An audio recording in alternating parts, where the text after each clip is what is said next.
Ao vivo agora, o repórter Haroldo Tavares vai trazer informações com o prefeito Adailton Fúria sobre a resolutividade, os números, as estatísticas, a quantidade de famílias atingidas, o que a prefeitura, Câmara, os órgãos públicos, a administração municipal de forma geral tem feito em prol da população. Já está ao vivo comigo, Haroldo, boa tarde, seja bem-vindo ao programa. Olá, Nelson, boa tarde para você, boa tarde para todo mundo. Exatamente, a Prefeitura já iniciou uma força-tarefa aqui em Cacoal para atendimento dessas pessoas vítimas aí das enchentes. Aqui comigo, o prefeito Adailton Fúria já fala com a gente ao vivo sobre o que a Prefeitura está organizando, né, em favor dessas pessoas, dessas famílias que foram atingidas. Prefeito, muito boa tarde. As primeiras informações, a gente já tem um número aí de pessoas que foram atingidas e o trabalho da Prefeitura, né, em cima desse fato lamentável, um fato assim inusitado, a gente pode dizer. É isso mesmo. Primeiramente, boa tarde, Nelson, boa tarde a todos os telespectadores. Eu estou com a vista um pouco irritada devido ao produto que está sendo usado, que é o hipoclorito, na limpeza dessas casas. Então, assim, é um trabalho que começou desde as primeiras horas do dia. Nós passamos aí a madrugada monitorando. Nós deixamos 4 equipes de sobreaviso na Secretaria de Obras, aguardando, acionando ali qualquer, né, eventualidade durante a madrugada, porque estava chovendo muito na área rural de Cacoal. Nós já ultrapassamos aí o levantamento nosso aí de mais de 250 famílias atingidas, né? Em 2022 nós passamos por algo muito parecido. Então 2022 foi uma grande experiência para nós, né? E esse ano é um pouco mais agravante, porque a gente teve ali impactos em 2 extremos da cidade. Um que é a bacia do Pirarara e outro que é a bacia do Itamarupá. Então esses 2 rios ali, principalmente o Itamarupá, nós temos relatos ali, e é isso que nos chama muita atenção, relatos de famílias que residem há mais de 30, 40 anos no lugar, nunca tinha chegado água. E agora a água chegou nessas residências, 1,5 metro, chegando até 2 metros de altura dentro dessas casas. Nós tivemos hoje pela manhã, que a água baixou durante a noite, durante a madrugada, visitando essas casas, e ali a gente percebeu o tamanho do estrago. As pessoas perderam absolutamente tudo, absolutamente tudo. E aqui fica até o meu pedido à sociedade cacoalense que nos ajude agora com a mão de obra.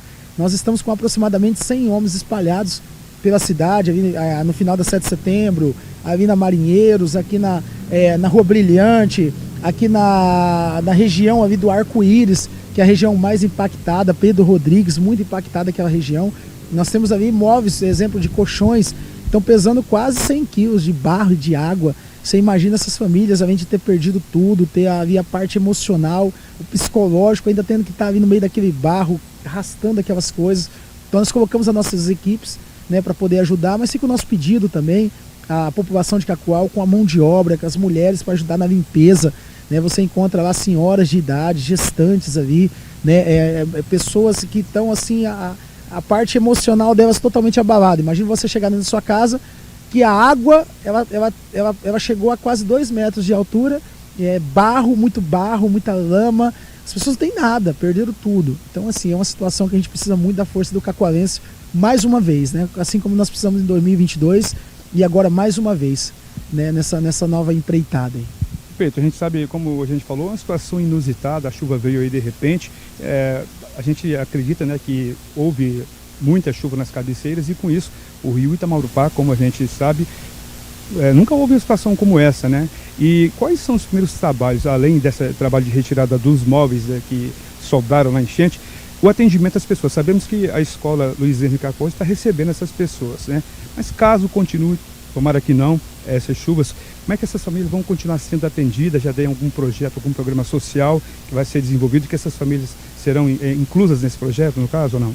É isso mesmo. O primeiro ponto nosso é se organizar na parte documental, né? Nós precisamos ter ali um amparo jurídico e legal para isso. Então nós fizemos um decreto ontem de estado de emergência em cima de um laudo feito pela Defesa Civil, e a partir dali a parte jurídica nossa está trabalhando de que maneira a Prefeitura de Cacoal pode colaborar, né? Talvez a gente tenha aquela sensação que o prefeito pode chegar lá, comprar um sofá, comprar uma geladeira, comprar uma cama, e a lei, infelizmente a lei não permite que o gestor municipal faça isso.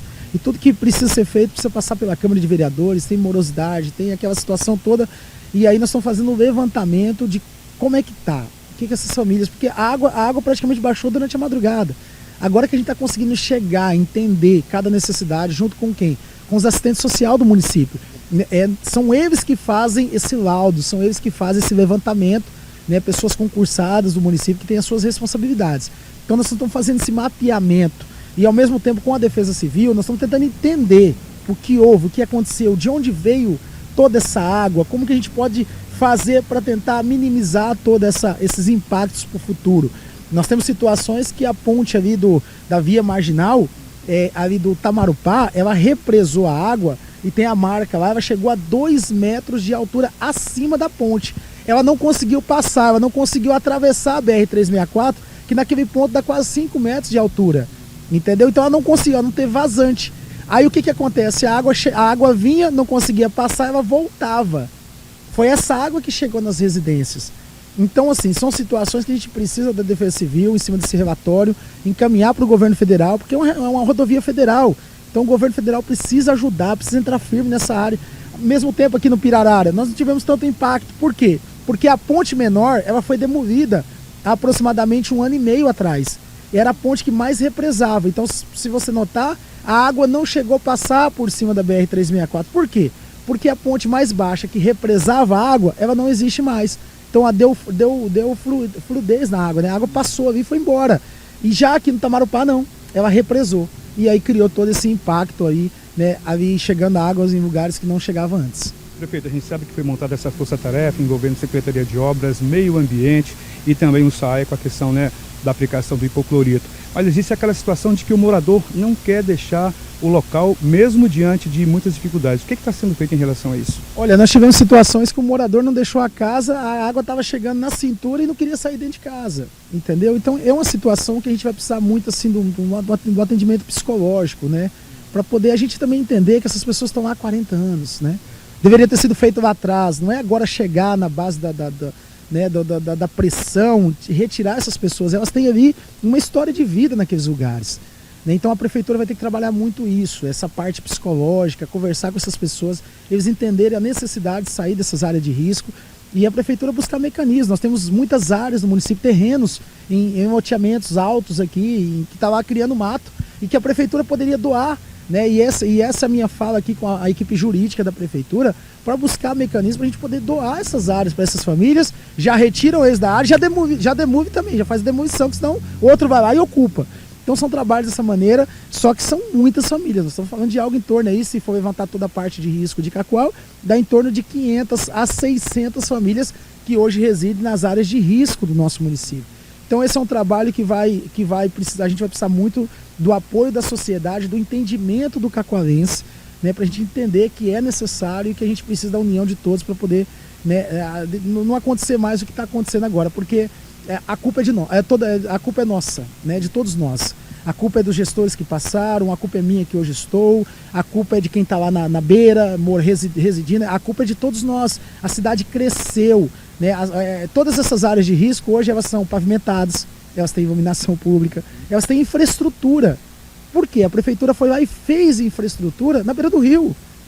E agora a natureza está cobrando dessas famílias aquilo que é dela, que são as margens dos rios.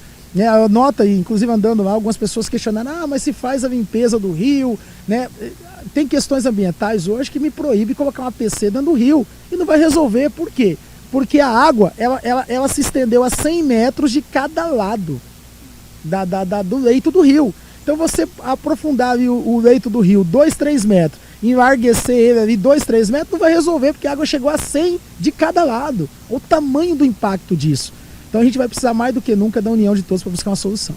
Prefeito, só para encerrar, é importante dizer que a Defesa Civil, paralelo a esse trabalho nessa força-tarefa da Obras, também do meio ambiente, a Defesa Civil permanece em constante monitoramento aí dos rios de Cacoal.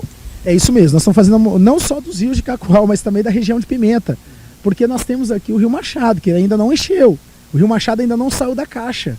Essa é a nossa segunda preocupação, que são as famílias que residem ali no bairro Liberdade, no bairro Industrial, que todos os anos elas também são impactadas. Então nós estamos monitorando as usinas, está chovendo muito na região das usinas, e quando se abre esse comporta das usinas, o que acontece? O impacto chega aqui.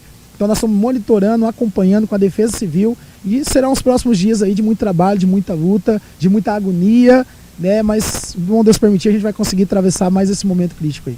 Tá certo, muito obrigado, prefeito, pela entrevista aqui, esclarecendo, né, vários pontos referentes às enchentes aqui em Cacoal, coisa muitíssimo importante. Você que está em casa aí, continue também com o seu monitoramento. Percebeu aí que a água está chegando ao seu quintal, já entre em contato, prefeito, no caso com a Defesa Civil, com bombeiros. Isso, com a Defesa Civil, com o Corpo de Bombeiros, está todo mundo acionado, a própria Polícia Militar está sendo parceiro da gente, nós estamos juntos, nós estamos acompanhando, nós estamos lá em loco, dia, noite, com essas famílias, acompanhando essas regiões aí de risco. Tá certo, mais uma vez obrigado, prefeito, aqui. Volto contigo, Nelson.